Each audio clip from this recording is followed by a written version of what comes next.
মামলা রুজু করা হয়েছে। তিনি বর্তমানে আইনানুগ কার্যক্রমের ভিতরে গ্রেপ্তারকৃত অবস্থায় আছেন।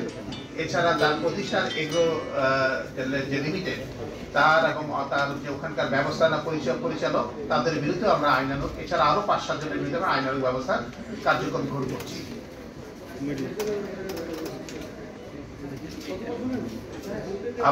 আপনারা জানেন যে এই সাদেক এগ্রোর চেয়ারম্যান ইমরান হোসেন উনি মানি লন্ডারিং মাধ্যমে দেশের থেকে প্রায় 133 কোটি টাকার উপরে হবে অর্থ দেশের বাইরে পাচার করেছেন।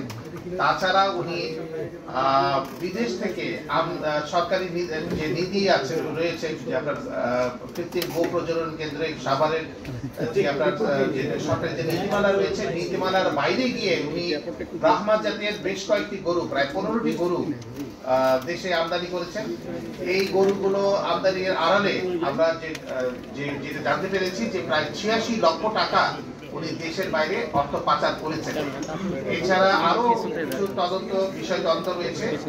আর ওনার নামে বিপুল সম্পদের আমরা পেয়েছি, প্রমাণ পেয়েছি প্রাথমিক অনুসন্ধানে। আরো অনেক তথ্য আমাদের কাছে আসছে।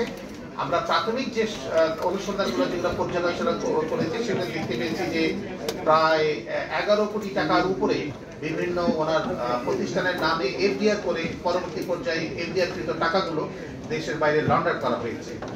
তো বিভিন্ন অভিযোগের বিরুদ্ধে তাকে গ্রেফতার করা হয়েছে এবং বর্তমানে বিচারাধীন বিষয়। আমাদের তদন্ত কার্যক্রম শুরু হয়েছে। গতকাল যেহেতু উনি গ্রেফতার হয়েছেন, তদন্ত কার্যক্রম শুরু হয়েছে। আমরা হয়তো বা আরো নিকট ভবিষ্যতে আপনাদের কাল এই বিষয়ে বিস্তারিত জানাতে পারবো। মানি লন্ডারিং এর মাধ্যমে যেসব সরকারি কর্মকর্তা তাকে সহায়তা করেছে